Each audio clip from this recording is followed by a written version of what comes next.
نیک بچہ ایک گاؤں میں ایک چھوٹا سا لڑکا رہتا تھا جس کا نام علی تھا۔ علی بہت نیک اور فرمانبردار بچہ تھا۔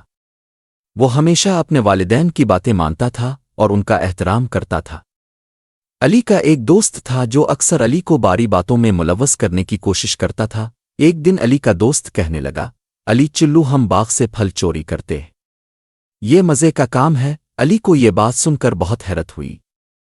اس نے اپنے دوست سے کہا، یہ غلط ہے، ہمیں چوری نہیں کرنی چاہیے۔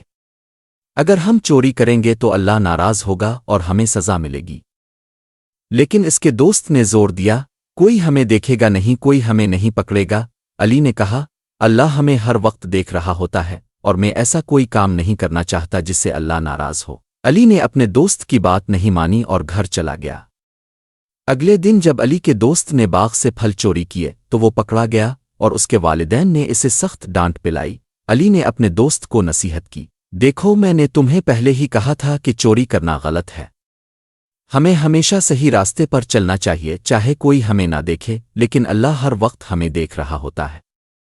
اس واقعے کے بعد علی کا دوست بھی نیک بن گیا اور اس نے آئندہ کبھی چوری نہ کرنے کا وعدہ کیا۔ سبق: ہمیں ہمیشہ سچائی اور دیانتداری کے راستے پر چلنا چاہیے، چاہے کوئی ہمیں دیکھے یا نہ دیکھے۔ اللہ ہر چیز سے واقف ہے اور ہمیں ہر وقت دیکھ رہا ہوتا ہے۔